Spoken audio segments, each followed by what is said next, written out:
Welcome back to another episode of the Brew and Ink podcast.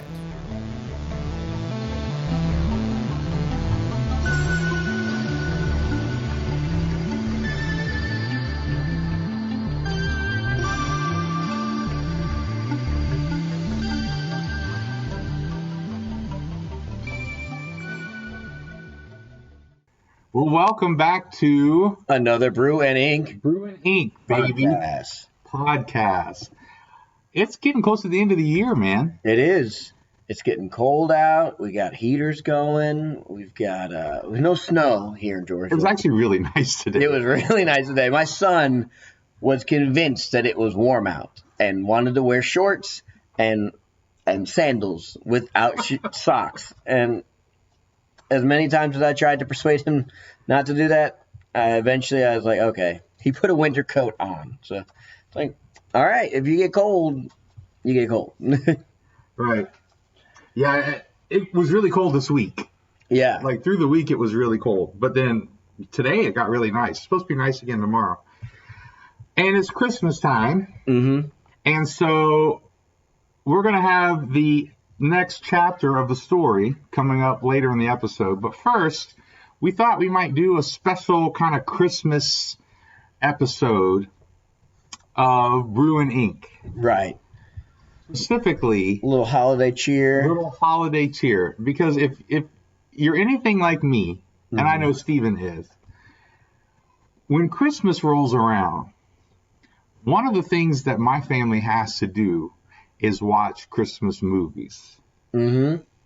We do the same thing. And there are a list of standards. Yeah. We're going to just watch these every year. We've got like 12 standards. Yeah, already. the standards are great. Yeah. And there are some kind of fringe movies that you can include in the Christmas list. So now, I will say this. There are a lot of Christmas movies out there. Yes. Many Christmas movies. And there yes. are a lot of really bad Christmas movies. Even some of those classic claymation ones, you can get cringy. Yeah. Even when I was a kid, there was like the original Rudolph was good. And then any spin-off. was just a bad idea. Right. Even as a kid, I was like, not really. Yeah. Then there was the Santa Claus one where he's like with Mother Nature and like the Jack Frost, and it was just like that was a weird one. Yeah, even as a kid, I was like, somebody's on drugs. That came up from the 70s. But there are some movies that every year we're going to have on. We're going to watch at some point. And we just want to give you guys a little list of like 3 or 4 or 5. Who knows? We may get on a tangent. But, some of the ones that we recommend are our go-tos. And, we can start with probably the most obvious choice, I think, for most people nowadays is Elf. Right. It's classic, Christmas. It starts off almost like one of those classic claymation Christmas stories, and then it turns into, just a really good comedy ride. Well thought out character and well thought out, development of the characters and how he's raised as his elf, and then he ends up having to go find his real human father, but he's still convinced he's an elf, and the father's like, I don't know who this crazy man is, and then hilarity ensues. And of course, the line that always gets everyone is, the best way to spread Christmas cheer is singing loud for all to hear. Yeah. Elf is one of those movies that is really surprising because I can't think of another Christmas movie, original Christmas movie that really became an instant classic. Right. And a lot of the classics weren't instant classics even. Right. A lot of the ones that people think like It's a Wonderful Life. Especially that one. Yep, I was going to say. A lot of people think, oh, well, these are classics. Well, they weren't instant classics. Even Charlie Brown Christmas wasn't an instant classic. Right. Like it was so original that people really had to have some time to appreciate it. And But Elf really was one of those rare movies where when it came out, it was an instant hit and an instant classic. Like, people were just going to watch this movie. Right. They already started watching it as their holiday tradition the year it came out. Yeah. Well, yeah. Like the next year it was like Right. And so that's the first movie we watch as a family. The first movie we watched, it was the day after Thanksgiving this year. Yeah. 2 days after, we put up the tree and watched Elf. Yep. Like, this is what this is what we're going to do. Yep. The other one that's for us that is usually our first, we have three that kind of end up as our first. Home Alone. Or Home Alone 2, because I really like 2 better than 1. 1 is good because it sets everything up. 2, I think it takes some amazing parts. I think everything about 2 is exaggerated. The pain that's done to them, but also like the moment when like he meets back up with his mom again in front of the tree, such a better moment than in the first one. It hits and the music is better, I feel like. Have you seen the show on Netflix? I haven't. The Movies That Made Us? Yeah. I watched the preview of it, yeah. These are amazing documentaries. And they did one on Home Alone. Yes. And basically the idea was that Home Alone had a hard time getting funding because Macaulay Culkin was nobody. Right. There was no stars in this movie, or the main character wasn't going to be a star. So even though John Hughes wrote the script, and John Hughes was Ferris Bueller's Day Off, all the Brat Pack flicks, like all that stuff, all those teen flicks from the 80s. And he did Uncle Buck, and that's where Macaulay Culkin really shined, was in Uncle Buck. And so he basically wrote this script for Macaulay Culkin. He just thought this kid was going to be a star, Anyway, they just had a hard time getting it made and getting it funded, and there's just all this stuff, and they didn't know how big it was going to be. Like, was it going to be a flop? Was it going to be this? You never know with a movie, Right. And so it was such an instant hit. Like, I remember, even though I was older, I mean, I was in high school at least, maybe college, but when that movie came out, I just remember everyone freaking out about Home Alone. Right. That's another one that was an instant hit. And one of the things I was going to bring up about that show was they said one of the changes that they made to the script. So John Hughes wrote the original script, and then another guy, the director, got a hold of it. And it was Chris Columbus, by the way, who did a lot of the early Harry Potter movies. So that third movie that I said that we usually start for Christmas is Harry Potter. The first Harry Potter? Yeah, that's the other one that we do for Christmas. Harry Potter movies are very Christmassy. Yes. They always have some little Christmas element to it, as part of the year. So it's funny that he was involved with Home Alone, the other one that we watched. But when he rewrote the script, or he added to the script, he didn't rewrite the whole script, but he added some scenes to make the movie about Christmas. Like, it was going to be set around Christmas time. Yeah. But he really brought in, like, that relationship with the old man. Yeah. And making it about family. And that scene where he's in the church with the old man is a beautiful scene. It hits. That was all Chris Columbus. Gotcha. And John Hughes, I keep wanting to call him J.J. Abrams. John Hughes rewrote it again. Like, they kind of went back and forth and collaborated. But that whole idea was Chris Columbus. And that really makes the movie. And that's something for us writers that I think is really important, is that you can have a great idea, but you really have to root it in something emotional. Right. You have to root it in something that's going to mean something to people. Yeah. And that's really difficult to do sometimes. And I think that it's the movies that do well. Another movie, by the way, another Christmas movie we could talk about that could be on this list was also along those same lines. Of course, written and rewritten to do this was Die Hard. Yeah. Like, the original Die Hard was not as what they call primal, right? Primal means, like, what is the primal urges of people that we can relate to, right? And it's his wife. Right, and they're having problems, and the guy who wrote the script, based it off of a book, but he changed the whole relationship that was at the center of that movie to make it about a man trying to get back with his wife and reconcile, and they were separated, and it just that's his reason for survival. That's why he's got to make it. That's his reason for survival. And of course, also what makes that movie, the real love story in Die Hard, is between John McClane and the cop. Yeah, like that's the real Reggie. Was that his name? I think so. Was that Reggie? No, Reggie was the driver. Anyway, the cop. The cop and John McClane, that was really the love story of the movie. Yeah. And anyway, so those kind of things that when you have a good idea for a story, you got to always try to root it in something that's emotional. Right. That's emotionally connects with people.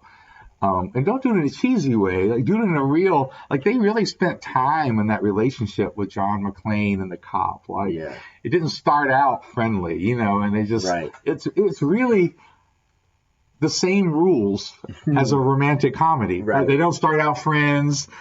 They have to get to know each other, but it's all over walkie-talkie. And then someone has to become concerned for the other one at one point.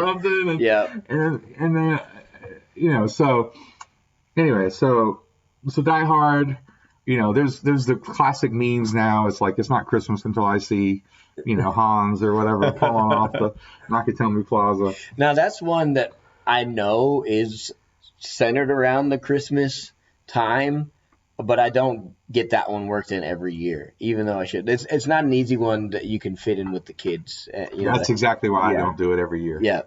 Because you have to catch it on TV. Like, you can't buy the DVD that's PG. Right. Yeah, exactly. It's not you can't get the DVD where he says, yippee-ki-yay, you stupid guy, or something. Yeah. All right, what are some other ones?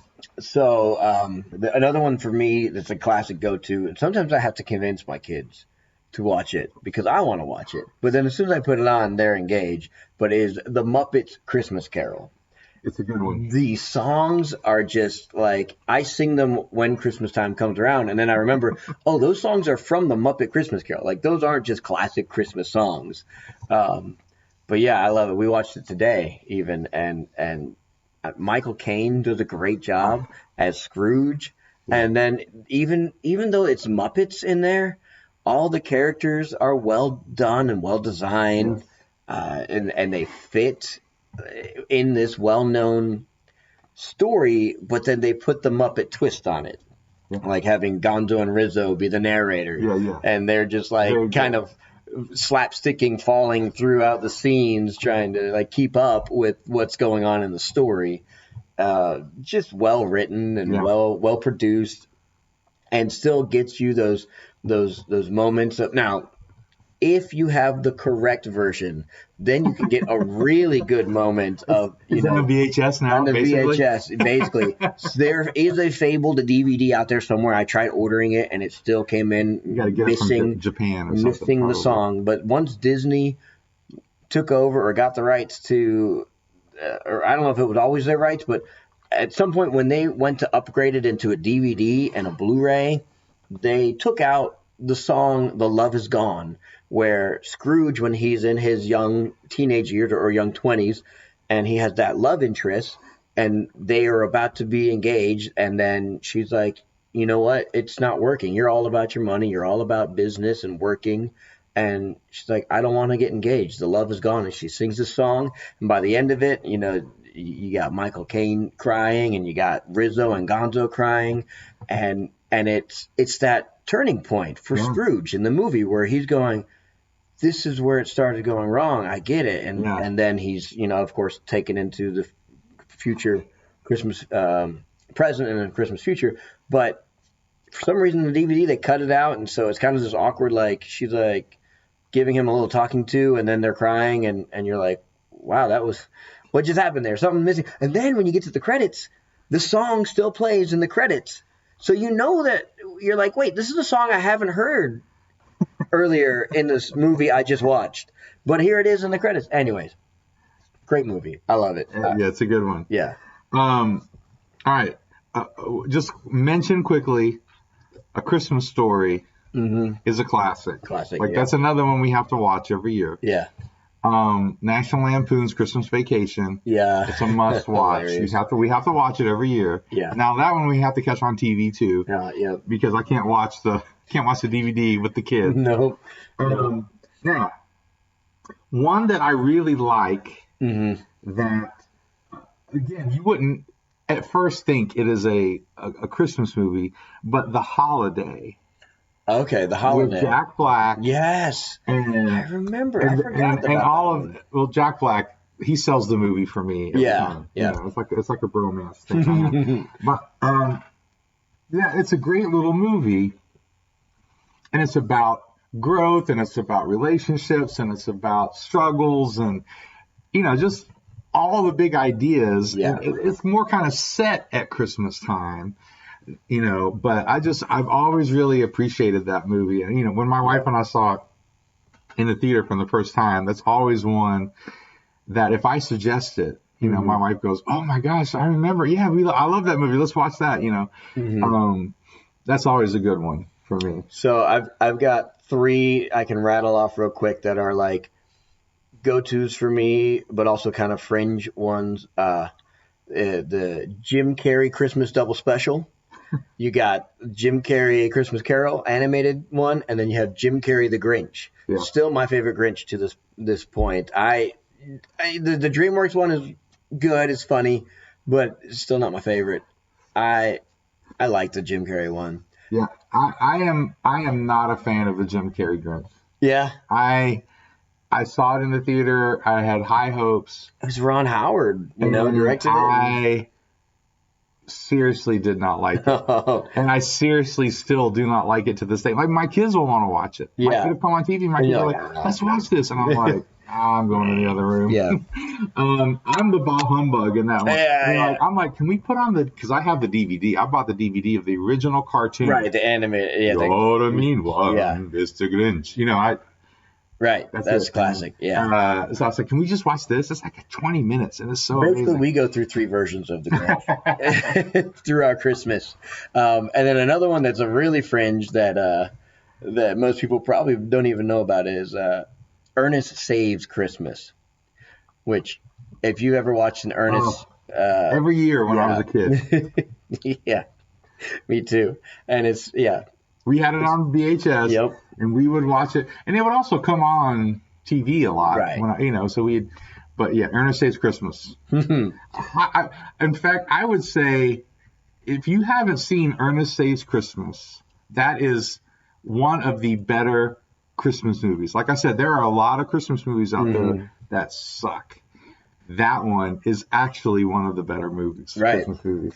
Yeah, because it's like story of redemption and then story of unfounded hero, like the what would you call it? The not the unwanted hero, but like the reluctant hero. The reluctant He's hero. got the reluctant Santa Claus. Yeah.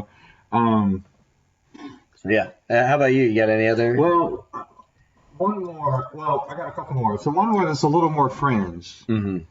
It's not one that people normally think about, but I think it's an amazing movie. Is the Family movie. I mean, The Family Man. I'm sorry. Oh, The Family Man. The Family Man with Nick Cage. Now, Nick Cage has also made a lot of really bad movies. Now, he hasn't quite gotten to the standard of how many as Christmas movies. It's not to the number of bad Christmas movies, but he has made a lot of bad movies, especially in the last 10, 20 years. I think he kind of makes it like he's known as that actor now. So he's like, I'm just going to take whatever comes my way because my fan base likes it when I do that. He and Samuel Jackson. If Samuel Jackson didn't have Marvel, I mean, he has been in so many bad movies. Right. He will take any role. Yeah. It's work to him. Right. Like, are they going to pay me? I'll show up. Do I get a yell in my Sam Jackson voice? Perfect. But The Family Man was such a well thought out movie. It's similar to the It's a Wonderful Life setup, where he's a successful businessman. It's got some of those elements of Scrooge and all that stuff. He's a successful businessman, and the angel kind of tells him, "Look, man, you're gonna, I'm gonna send you back, and you're gonna see what your life would have been like if you hadn't made this one choice with your girlfriend or whoever it was back, all those years ago, instead of when you chose your career over a family, at this point. And it is such a beautiful movie. And if you're a parent, of course, when I saw it, I wasn't a parent yet. I still loved it. But the kids are cute, but it's realistic, about him having to learn. He's a fish out of water, having to learn how to be a dad. And just, it's one of those classic Christmas movies where he has to learn what's really important in life. Yeah. And I'm mentioning it for this reason as well. They could have ended this movie. I'm not going to say what the end is. Sure. But they could have ended this movie in such a horrible way. And I remember watching the movie, and I'm not going to give the ending away again. But I remember going, no. They're going to mess this ending up. They're going to ruin the movie with the ending. Yeah. And I didn't have any evidence of it. I'm just saying, I know Hollywood. They're just going to totally ruin this, make it cheesy or something. You're like, oh no, the setup is so good. But when I saw the ending, I was sold. As a writer, I was like, that's the perfect ending to this. Written. Well done. Yeah.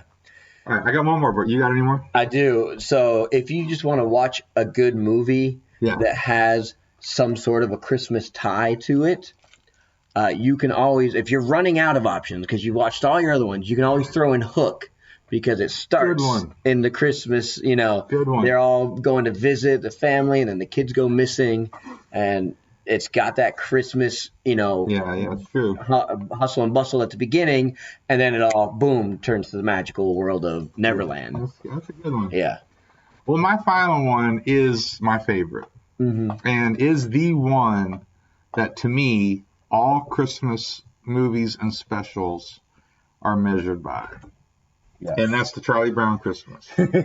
Yes. And to me, every year I watch Charlie Brown Christmas, I get something new out of it. You can tell when something is genius level writing. Now, I know some people say, really, Charlie Brown? Right. And I'm saying yes. Now, not all Charlie Brown movies or specials were that good. Like some of them were, I watched them all as a kid. Right. They weren't all that good. But the Christmas one is one of those movies, one of those shows, one of those specials, whatever, one of those stories where he wasn't writing for an audience. No, he was writing to say something poignant in pretty much every bit of dialogue. And it is definitely something that as writers we should take notice of. Because so many Christmas movies suck because they're pandering. Yes. Or they're trying to. He wasn't make it like something else. To be anything. Yeah. He made the special he wanted to make. Yeah. And what's amazing about that is he hadn't made any. This wasn't like he had to prove himself. Like he literally could have totally never done another special again. Like this could have been so bad that they never did another would have done another one because it would have been like, that's a flop, man. Or go back and do cartoons the way everybody else does it. Like he took whatever other people were doing with cartoons and he didn't do it on purpose. He just said, I'm going to use real kids for the voices. Yeah. I'm going to have jazz music. Yeah. And who did that? But it makes the soundtrack, it makes you want to listen to it. Like it's the Charlie Brown Christmas movie soundtrack is one that you can listen to during the holiday season. It's so beautiful. Yeah. And he made it so amazing. And literally whoever was that did it first, ABC, whatever channel it was on, I think it was ABC. Mm-hmm. When he said, I'm going to take 2 or 3 minutes, for however long it was, in a kid's cartoon. Right. And I'm going to slow everything down. And I'm going to put a spotlight on Linus. And he's going to say, I'm going to tell you what Christmas is all about. And I'm going to get a little bit soapboxy here. But it seems like sometimes Christmas movies almost go out of their way not to make it about Jesus. Right. It's about family. It's about, or and I have no problem with it being about family, and it being about things that are real. But that's the main message that they're driving in those movies. But they almost go out of their way to not have anything to do with God or church or the nativity. And, you know, and I get it. They're trying to be more appealing, I guess. But I think the Charlie Brown Christmas goes to show that you can be bold about that message and it still be something that 50 years later or whatever it is, 40 years later, we are still celebrating as an amazing thing. People love to watch it. And so it's my favorite, not just because of that, but because as a writer, it inspires me to say, look, don't write what everyone else is writing.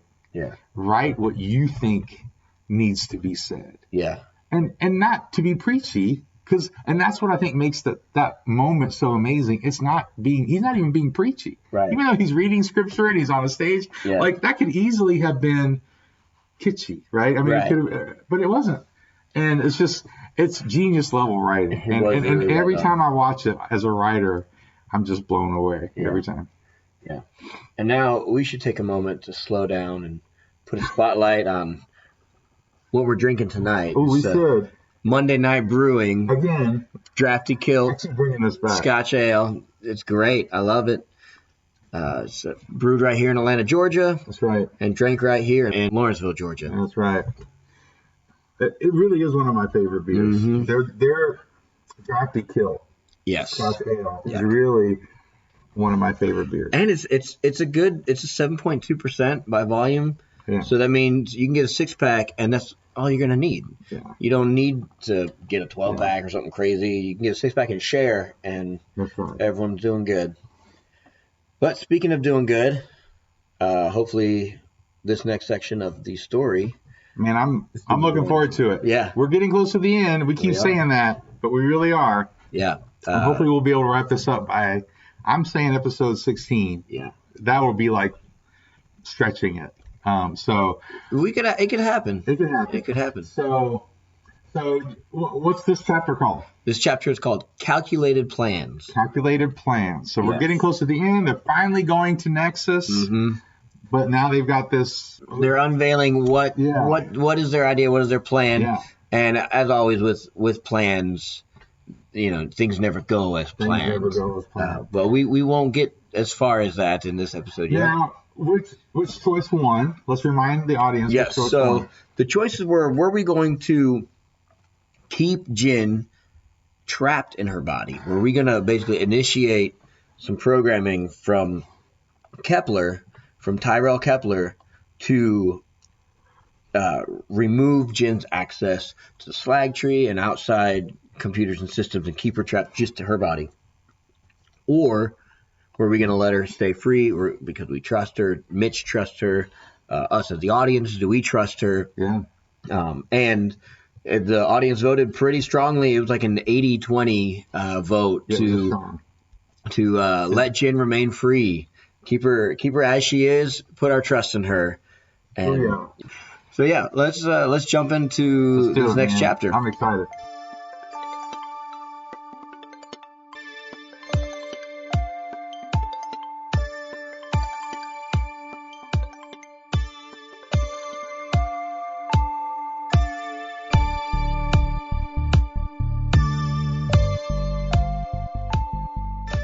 Thanks for listening to our podcast.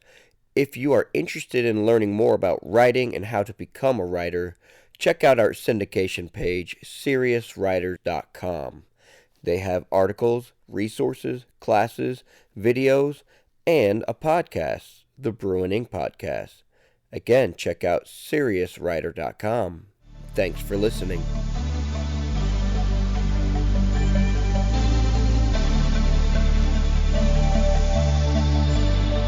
Singularity Chapter 13.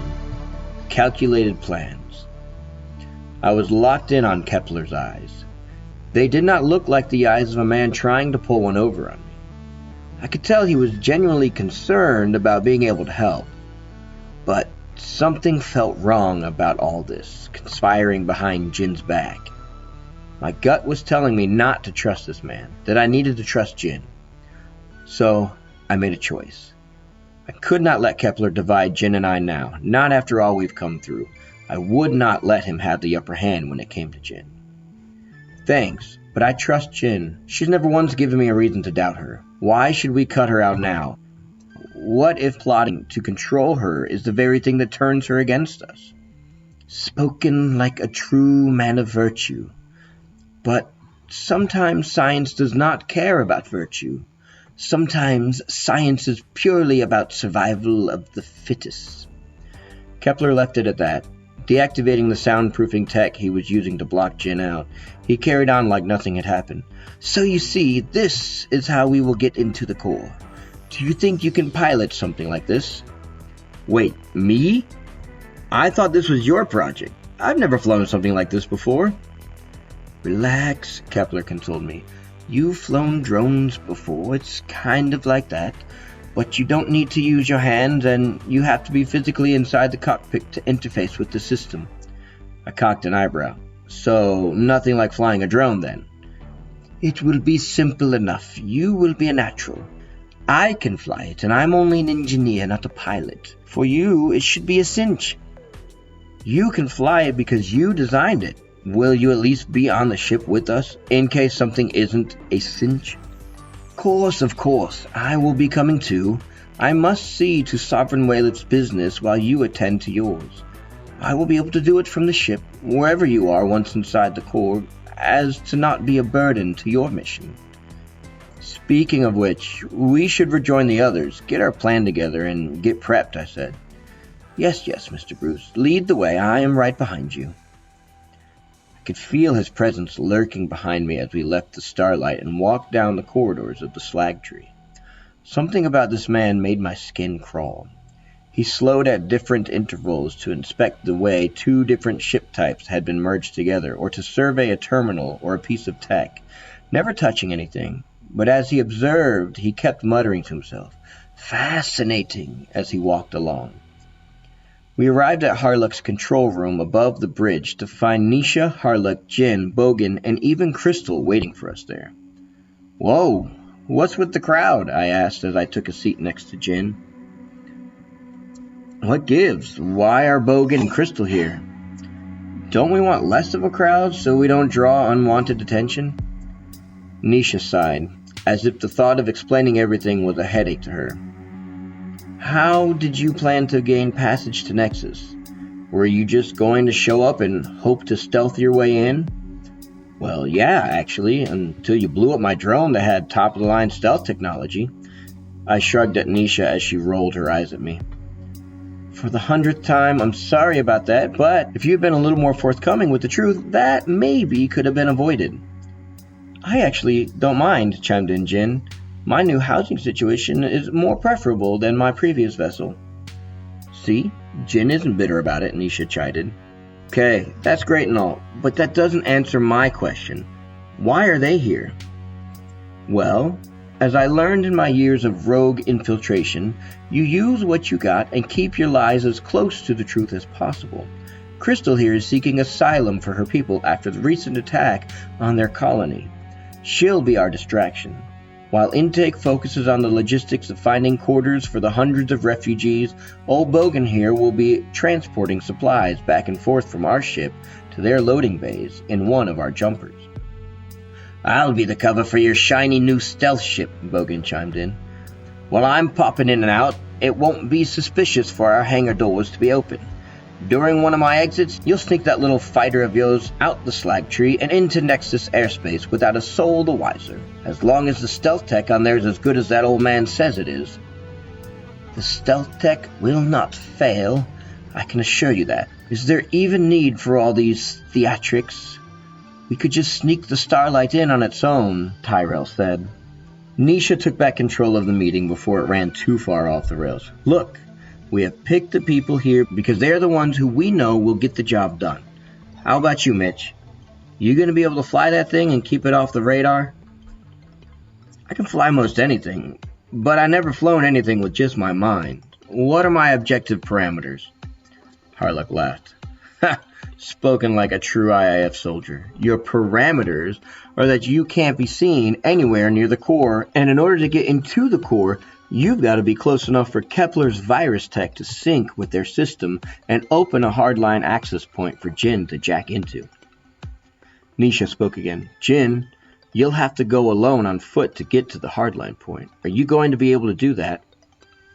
All eyes turned to Jinn. That should not be an issue as long as I have Mitch as my overwatch. Yes, I have a solution prepared for that, Kepler said. When I thought I would be doing this myself, I developed a small spherical drone that uses the same stealth tech as the ship. It has optic, audio, and even haptic capabilities. If all goes south, it can also be detonated remotely to provide cover for an impromptu escape. Great, Harlock said. So Mitch can use that to keep a watch out for Jinn and help run a distraction or smokescreen if needed. Perfect. What else? Crystal cleared her throat. Look, I know I'm just the distraction in this plan, and I have no real knowledge of what our end goal is here, but are we all okay with this AI just roaming freely through the core, unchaperoned? I mean, all of the galaxy's most important assets are all tied into the core, and it wouldn't take much to plunge the world into chaos from within there, especially for an unmonitored AI. Harlock spoke first. I think it's poignant to point out all the times Jinn here has saved our hides as evidence in her trustworthiness. I spoke up next. I've never seen her make a choice that wasn't in favor of the human population. In fact, it's one of her directives to protect and preserve human life. She will stop at nothing to make sure that happens. And that's how I ended up in this whole mess in the first place. Even Kepler spoke up. I've never known a Phoenix AI to have faulty or aggressive programming. However, I've never heard of one going rogue before either. But, trust her or not, she is the only one who can get this done without going through the proper channels. Without maintenance protocols engaged, the core emits high quantities of gamma and beta radiation within its walls, far too high for any of us to survive even minutes inside. Okay, so then that settles it, Nisha said, taking control of the meeting again. Crystal, we appreciate your input, but your part of the mission won't be directly affected by Jinn's actions. You'll need to focus on keeping your objective looking like a normal intake process. So, the two teams won't be in direct comms with one another. If you need anything, you'll contact me, and I'll be in touch with Captain Harlock. Captain Harlock will be in connection between both teams, so any communication between the teams will have a bit of a delay. Jinn perked up. Ladies and gentlemen, the Tycho matter is now prepped and ready for use. We will be approaching the Kepler ring in 2 minutes. Please secure your things and prepare for the jump. Perfect timing, I grumbled, just as I was starting to get an understanding of what we're doing. I'm gonna go strap in the Starlight, familiarize myself with the controls as much as I can. Of course, good idea, and I will come with you in case you have any questions. Jinn, will you be joining us too? I will be right behind. I want to have a quick discourse with Crystal before we begin the mission. Part of me wanted to stay and hear what Jinn would say to Crystal, but I had to focus. Gotta figure out the Starlight's control. Once in the cockpit, Terrell gestured for me to put on the helmet. I did. What was just an empty cockpit in real life became overlaid with consoles, instruments, and controls all around me in a semicircle. Okay, Tyrell, I see the controls, but what does everything do? Of course, if you focus your eyes on any one piece of the console for 3 seconds, a pop-up describing what each control does will appear. Now, you see those 2 circular readouts up top in front of you? Yeah, they look like portholes in a hull of a ship. Correct, he said. Those are your stealth feedback monitors. When waves begin to ripple on one side or the other, it indicates where a detection threat is coming from. The one on the left shows you proximity for aft, portside, starboard, and the bow of the ship. The monitor on your right shows proximity for your Z coordinates. Should the ripple in one section reach the center of the monitor, detection will be imminent. Do you understand? Good. He was affirming me before I even shook my head yes. What about weapons? Do I have anything in case we need to make a fast and hot getaway? Of course, but if it comes to that, we surely will not make it. There is a long-range voltage turret that can be used to take out both organic and mechanical life forms, but please let us hope to not use it. Harlock's voice came over the comms as Jinn boarded the Starlight. 10 seconds to Tycho activation. Has anyone seen Crystal? She never came back from talking with... Jinn's voice cut off Harlock's. Ring porting in 3, 2, 1. The ship began to stretch, and my stomach lurched. Jumping through a Kepler ring was never something I'd gotten used to. At the other end of the jump, we arrived outside the planet Nexus. We were not the only ones porting through the ring. Hundreds of ships, both large and small, taxied to or from one of the 3 rings around the planet. So, this is what the center of the universe looks like, I mused. Packed full of people. And IIF patrols. A pack of bulldogs weaved in and out of ships, scanning the contents and crew as they passed by. Of course. What, did you think the technological center of the modern age would be backwater and empty? No. This is one of the most populated systems, perfect for using the chaos of the ports to cover our stealth activation. My technologies can get us where we need to go without Harlock's overly elaborate plan. What do you say? Shall we head out just us 3?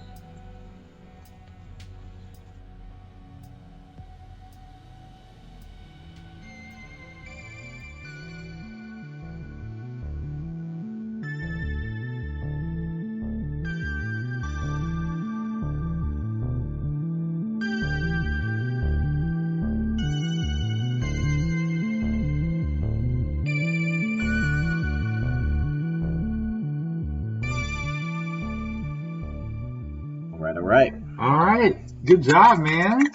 There we go. All right, so give us the choices. What are the choices? So the choices are we can stick to Harlock's overly calculated plan, or we can trust in Tyrell's technology and complete the mission just the 3 of us.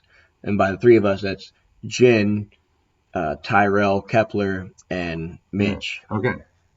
So that's what we're doing. There was this plan that has been, put out there. So there's a whole kind of like distract and infiltrate kind of thing. And he's sort of like, look, we don't need all this. Like, my tech it was designed to do exactly what you're trying to do.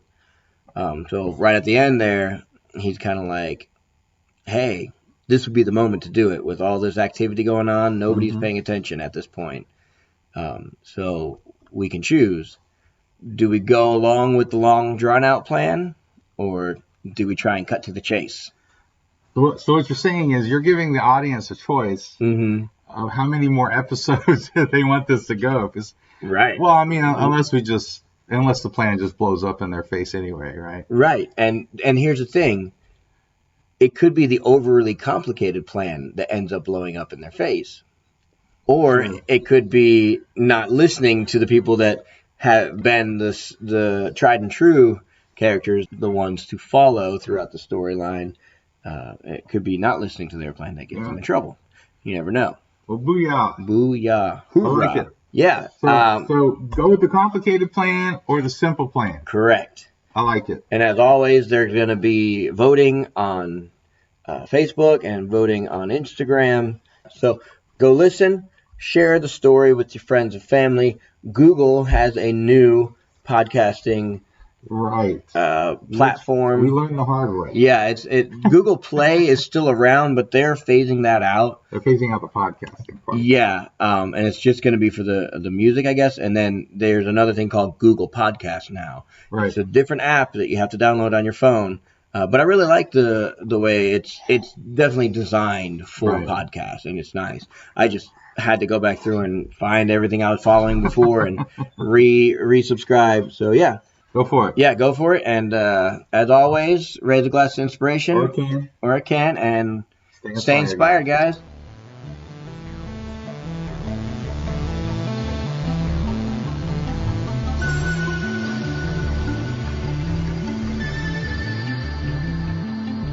This chapter was originally titled Freedom's Price, but I never really got to play around with that. I thought you were going to say Freedom Rock, which is Freedom totally Rock, yeah, no. No, my brother, you must buy your own. I've never known a Phoenix AI to have faulty or aggressive. Why do I keep saying aggressive? So that the two teams won't. Normal intake process.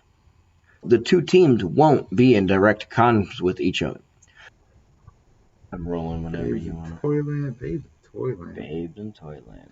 We're going to have to start in January, maybe, for a big episode art talking about The Matrix, talking about John Wick, because we really should do the whole John Wick trilogy. We got to do a review. Yeah. But in 2020, or is it 2021? No, it's 2020. I think it's March of 2020. They're both coming out. On the same day. And there are already fan theories that those movies are actually connected. That those two different, that The Matrix and John Wick are connected. And the fact that they then schedule them to come out on the same day. Yeah. Great, Harlock said. So, Mitch, can... Crystal cleared her throat. Look. Oh, no. Oh, no. Oh. It fell.